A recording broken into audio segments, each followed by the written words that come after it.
혹시 겨우 서른이라고 들어보셨나요? 익숙하지 않은 중국 드라마가 넷플릭스에서 대히트를 치고 있습니다. 오늘은 이 드라마의 간략한 스토리와 드라마의 중요한 요소인 에르메스, 모든 여자들의 로망, 에르메스에 대한 상식 채워보겠습니다. 오늘도 바쁜 직장인들을 위해 꼭 필요한 상식만 짧은 시간에 채우는 상식 왕! 겨우 서른은 상해에 사는 세 여성, 왕만리, 구자, 중샤오친의 우정과 사랑, 사회생활을 묘사한 드라마입니다. 이 드라마를 보면 중국 여성들의 삶이 그려지는데 우리의 삶과 많이 다르지 않습니다. 특히나 물가가 비싸고 화려한 큰 도시 상해에서 이들은 막 30살이 되며 좋은 부인, 엄마 또는 커리어 우먼으로 각자의 삶을 개척하고 있습니다.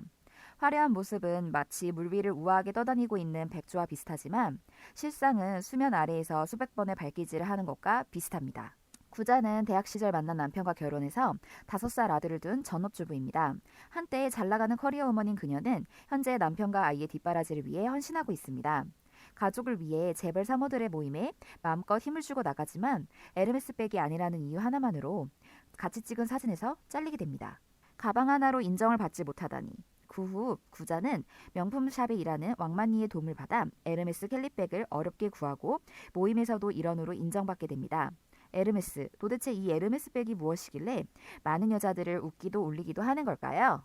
에르메스 캘리백은 보통 1,000만 원이 넘지만 구자가 갖고 있는 캘리백은 스페셜 에디션으로 타조 가죽으로 만들어진 하나로는 약 3, 4천만 원 정도 하는 가격이 매우 비싼 가방입니다. 그 돈이 있다고 해서 그 가방을 살 수 있느냐? 아니죠.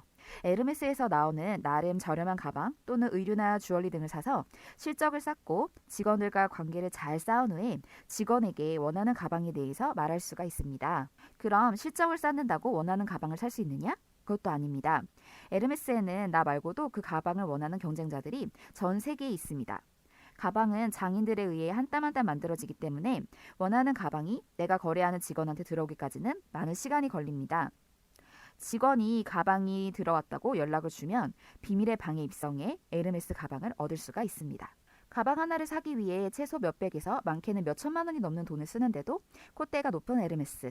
고객이 브랜드에서 얼마 정도의 돈을 쓰고 실적을 쌓았는지에 따라 VIP 위주의 마케팅으로 백을 판매합니다.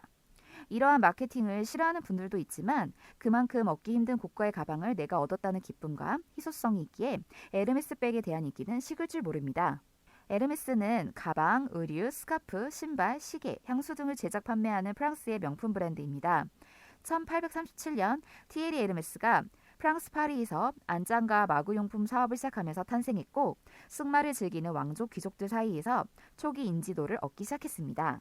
1867년 세계 각국의 새로운 공산품을 소개하는 산업 박람회인 만국 박람회에서 티에리 에르메스가 생산한 마구 제품이 1등을 수상하며 우수한 품질과 견고함을 공식적으로 인정받았고 이를 통해 나폴레옹 3세와 같은 왕족도 고객으로 맞이할 수 있었습니다. 1920년대 에르메스의 포장 박스는 하얀색의 금색줄이 들어가 있는 형태였고 점차 제품에 따라 상자의 색상도 다양해졌습니다.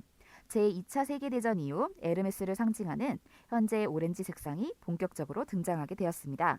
전쟁으로 인해 염료가 부족했던 시기에 오렌지색이 천연 가죽색과 가장 흡사했고 가장 저렴한 가격에 쉽게 구할 수 있었기 때문에 로베르 디마는 이런 오렌지색을 과감하게 사용할 것을 결정했고 이후 오렌지 색상은 에르메스를 상징하는 고유 색상이 되었습니다. 에르메스 가죽 제품에서 가장 중요한 디테일은 스티치, 즉 박음질입니다. 에르메스의 시작이 마구 및 안장을 만드는 기술에서 비롯되었기 때문에 안장이 쓰는 전통 수공 박음질인 새들 스티치는 에르메스 모든 가죽 제품에서 볼 수 있는 시각적인 표시인 동시에 에르메스의 정체성을 나타내기도 합니다. 새들 스티치는 특정 도구를 가지고 수개월의 훈련을 거친 전문가의 수작업으로 이루어지며 엄격한 품질 기준을 충족해야 하는데요.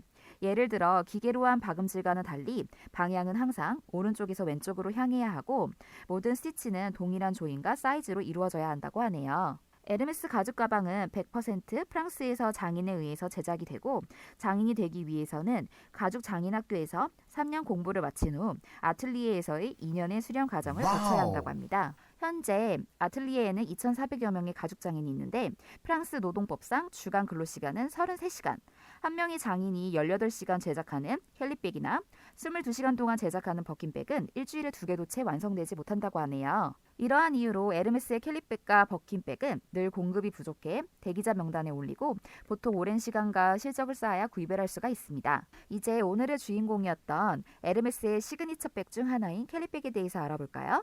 캘리백은 1837년 에르메스 창립 당시 기수들이 사냥을 할 때 사용하던 새들 캐리어라는 백으로 처음 선보여졌습니다. 1956년 모나코의 왕비 그레이스 켈리가 자신이 임신한 것을 기념하기 위해 빨간색 악어 가죽으로 만든 가방이 라이프 잡지의 표지에 실리며 그때부터 캘리백으로 불리게 되었습니다. 에르메스는 캘리백의 유명세에 모나코 왕실까지 찾아가 이름을 캘리백으로 지어도 되는지 허락을 받았다고 하네요. 캘리백만큼이나 잘 알려진 버킨백은 영국 출신 모델이자 프랑스 예술가인 세르주 갱스부르의 전 부인인 제인 버킷의 이름을 따서 만들어졌습니다. 제인 버킷은 1970년대 중반 멋스러운 편안함과 자연 분방함을 대표하는 패션 아이콘이었습니다. 1984년 에르메스의 5대 회장인 장루이 디마가 비행기 옆좌석에 앉은 제인 버킨이 밀집 가방에서 무언가를 꺼내다가 소지품을 쏟는 것을 보고 그녀를 위해 수납이 잘 되는 검정색 가방을 만들어주면서 버킨백이 시작되었다고 합니다. 급속한 산업화에도 수공예적인 생산 방식을 유지한 에르메스. 여타 다른 브랜드들이 적극적인 마케팅과 광고를 통해 럭셔리한 이미지를 만들어낼 때 에르메스는 품질에 집중하겠다는 의지를 표명하기도 했습니다. 또한 여러 문화 예술계에 끊임없는 지원을 아끼지 않아 명품 브랜드에 걸맞는 위상을 보유하고 기업의 수익을 사회에 환원하고 있습니다. 이처럼 누구나 가지고 싶지만 누구나 가질 수 없는 에르메스. 브랜드의 가치가 값을 결정하는 이 시대에 과연 명품 중의 명품이라 할 수 있겠습니다. 오늘도 상시광이었습니다. 알고 싶은 상식 댓글로 남겨주시면 열심히 컨텐츠 만들도록 하겠습니다. 구독과 좋아요 꼭 눌러주세요.